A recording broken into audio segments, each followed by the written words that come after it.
Empower Belle Fourche is a 2-year-long program. It starts by forming a local team of people who want to engage more of the community in conversations about what they want Belle Fourche to be and become, and then to help support people who want to actually work on making that happen. This was launched by the Development Corporation and a few other organizations locally, but it's really become a collaborative project with people from a lot of different entities and organizations involved.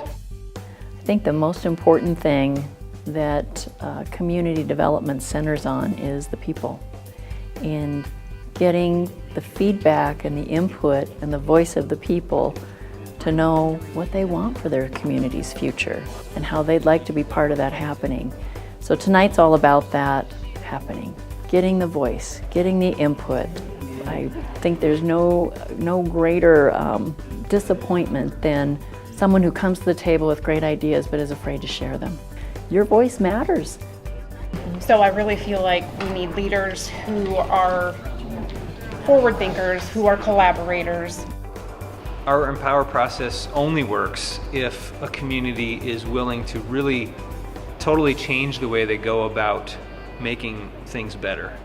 But we have really a culture of positive people that want to make change that will improve Belle Fourche.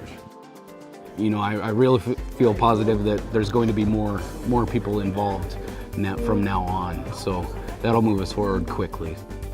This process is not about making a list for someone else to do. It's about saying, I think this is so important that I will work on it. It's a total flip of the typical approach in most small towns in South Dakota, and that's the thing that will create lasting success in Belle Fourche.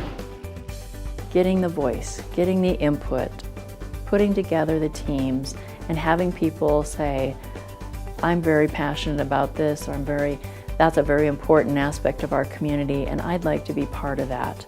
That's why we've designed and coordinated this with Dakota Resources, so that we can accomplish our goals with a little bit different mindset than maybe we've taken in the past.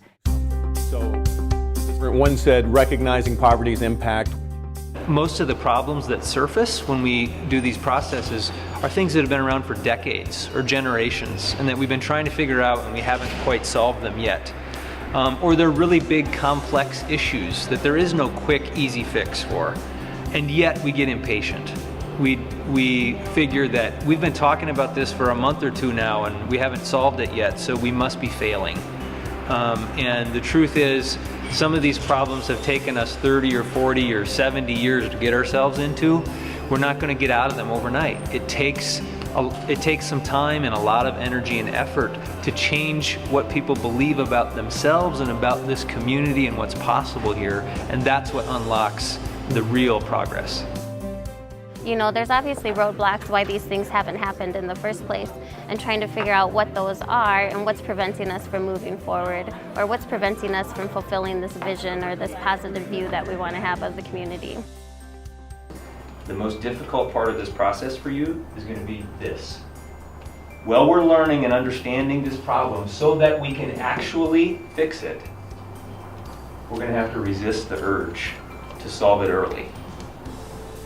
And we're going to have to resist the urge to jump somewhere along the line, somewhere along this U-shaped curve that we're going to take from problem to solution.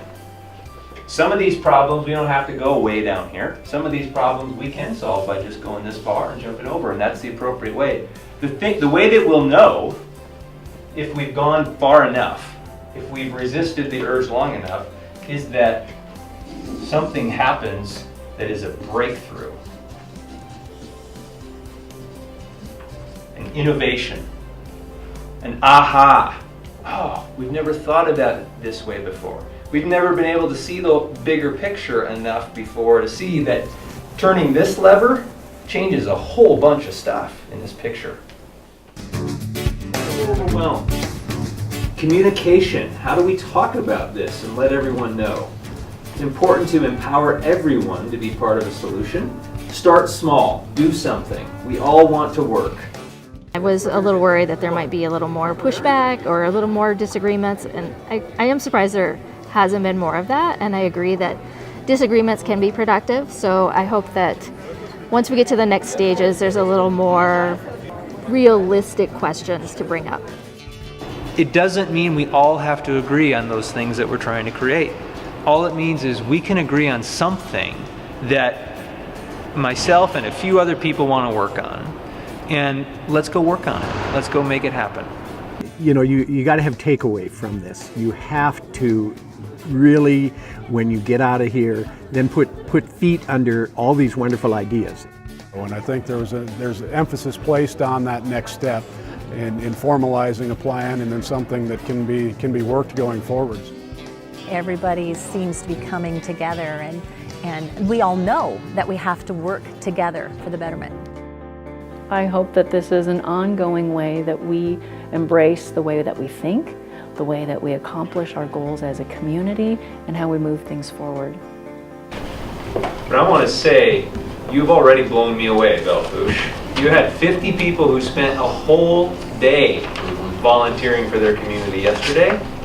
And then another 25 of you came back again the next morning. Yeah, very good. For 2 more hours. So, I mean, this is, I hope you stop to think for a moment and appreciate how remarkable that is already. Well, you guys have done a tremendous job. Yeah, we appreciate it.